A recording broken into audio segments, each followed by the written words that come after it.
For this code of conduct to have relevance to us, we will share the history of its creation to the evolvement in its current form. Let's roll the calendar back to 1908.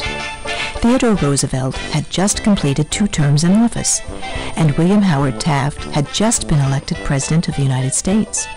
It was a time of tremendous expansion, and the Industrial Revolution was fueling the economy.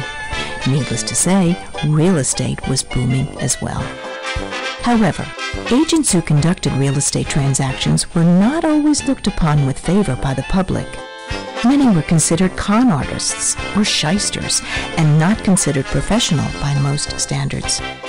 To combat this negative public image, individuals engaged in the real estate business began discussions regarding the creation of a national organization. The purpose of the organization would be to create professional standards which would result in a more favorable view of the real estate profession to the public.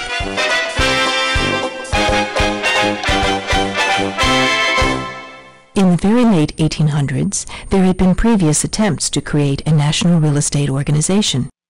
It took until May 12, 1908, for these efforts to succeed. On that day, in a YMCA auditorium in Chicago, Illinois, the National Association of Real Estate Exchanges was formed. In the first year of its existence, 20 local associations and over 1,600 individual members joined.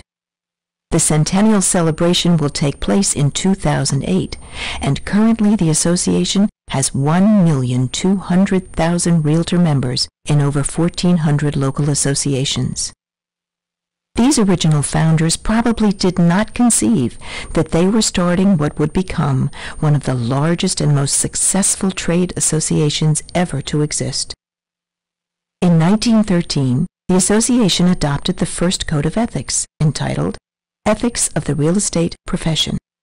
Please note that to obtain a copy, you had to write to Thomas Ingersoll in the Andis Building in Minneapolis, Minnesota. When first promulgated, compliance with these rules of conduct was voluntary. In 1924, mandatory compliance with the code became a condition of association membership, and it became the responsibility of local boards to enforce the code through a hearing process. In the early years, the 2 constant themes that emerged in the code were the concepts of cooperation and effective communication. The code even provided the genesis for the creation of organized multiple listing services. On January 1st, the National Association of Realtors established new criteria that underscore the importance of the code as the foundation of the association. On that day, the association made 2 membership requirements.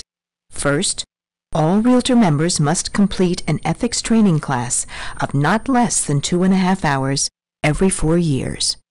And second, that all applicants for realtor membership must attend a similar training. Why?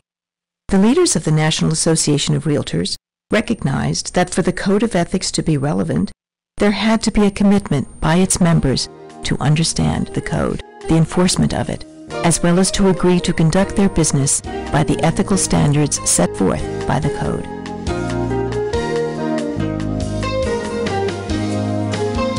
We hope that you've enjoyed this short history lesson. We will continue with a pre-test to determine your knowledge of the Code of Ethics. Please close this page and you will be directed to the pre-test.